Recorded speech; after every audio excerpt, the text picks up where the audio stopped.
Yo, what is going on, Twintendo Nation? Hope you're having an awesome day. And today we actually got loads and loads of brand new information that actually relates to Zygarde. Now I actually thought Pokemon Super Mystery Dungeon stuff was going to be out in Korokoro leaks today, but we actually got lots of information on Zygarde and a new Greninja form, which is really weird, but I'm going to be making a video on that tomorrow, and I might have a possible explanation to what that is. I'll still show it off to you guys, but well, basically this kind of video will be focusing more on Zygarde's new forms, and it's actually got 4 confirmed new forms, and we were only expecting 1. So it's pretty crazy. So before I get into today's video, question of the day: what is your favourite Zygarde form? Personally, mine is the dog looking one, really like that.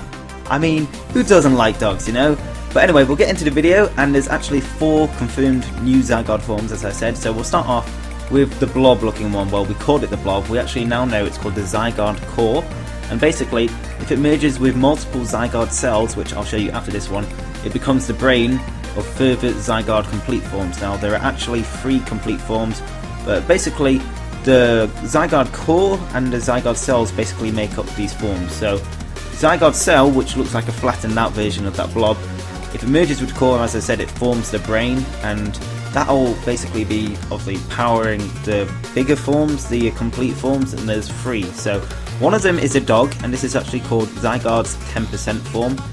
10%, I'm not sure if that's in terms of power or in terms of cell quantity, but basically it's one of Zygarde's complete forms, said to have sharp fangs as well as a lot of speed, so it looks like it's going to be one of those fast attackers, but you know, it has and packs a punch, but I'm not sure if it's going to have much defense, because obviously it doesn't have as many cells by the look of it. And yeah, it's really awesome. Now, think about this, there is actually a theory that backs up why there is a dog form. Now, if you didn't see my last video, it was a Mystery Dungeon one, it was a Super Mystery Dungeon one, but I did explain the backstory to Xerneas, Yveltal, and Zygarde, and how it's based off all Norse mythology. And apparently Zygarde is basically a representation of Hell. Now, the interesting thing about Hell is that not only do they rule the underworld, but they actually have their own dog down there. I'm guessing you're seeing the links, by the way. So Zygarde's dog form is probably based off Hell's dog, which is called Garm or Garma. It depends on how you pronounce it. So that's pretty interesting. Now shout out to Hybrid Hero for letting me know this information. I'll put their channel in the description, so you definitely check them out. Thanks a lot, buddy, for letting me know. And yeah, that's a pretty interesting form. Probably my favourite. I don't know, I just love dogs, like who doesn't really? So now moving on to Zygarde's original form quickly.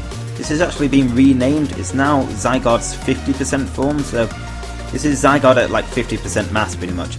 Pretty interesting, but again, Zygarde was really like underwhelming for me when I got it in Pokemon X and Y, so it does make sense that it's actually 50% power.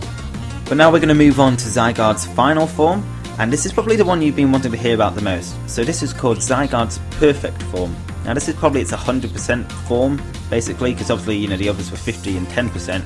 Now, the description for this form is when Zygarde's 50% form, so the form from X and Y, when that is not able to defeat an opponent in battle, it unleashes its power to become Zygarde's perfect form, and it is said that its power in this form exceeds that of Xerneas and Yveltal. Interesting thing is about this form is that it's kind of got like blue on one side and red on the other, which kind of like represents Xerneas and Yveltal's power maybe. So that's really interesting, and we can also see from one of the posters for the upcoming anime that it seems to attack through its chest, so it kind of like has a fake kind of head. It looks like Zygarde's 50% form head on its chest. It seems to attack through that, which is quite interesting. And it's also most likely that one of the forms will have the moves 1000 waves and the other will have 1000 arrows. Now if you don't know about these 2 moves, they were basically left in the code of X and Y, but they were not obtainable, so obviously it's going to be Zygarde's moves, and they're both ground type, by the way, I forgot to add. So one of them is going to have 1000 waves, not sure which. I'm probably guessing the dog one is going to have 1000 arrows, or maybe you need Zygarde 50% form to have one of these moves taught to transform. That could be what it is, I don't know. Also, finally, moving on to Greninja's new form, like I said, I'm going to talk about this and explain it, you know, what this form could be in tomorrow's video, but this Greninja is called Ash Greninja, and as you can see, it kind of represents Ash's clothes, so it's got like the red kind of part on its head, which represents Ash's cap. It's got the black parts on the side of its head, which represents Ash's hair, and it's also got like a white part on its chest, which represents like Ash's, basically his like hoodie or whatever he wears. So that's bizarre, and I'm not sure if I like it too much, because, you know, I think I just prefer Pokemon when they were just animals instead of all this weird stuff that's going on. But yeah, like I said, I'm going to explain that in tomorrow's video, so definitely check that out.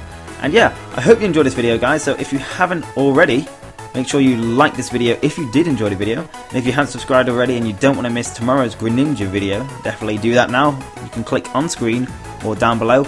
And if you haven't seen our 2 previous videos, they're going to be on screen right now. On the left hand side is a Pokemon Super Mystery Dungeon video where I talk about Xerneas, Yveltal and Zygarde and how they're going to fit into the game and the plot of the game. Really interesting. I get to talk about the backstory, which is kind of helpful if you didn't understand any of the Norse mythology kind of references that link to Zygarde. Definitely check out that video if you're interested. And on the right hand side, guys, you can see what Famitsu reviewed Pokemon Super Mystery Dungeon. It's technically the first official review.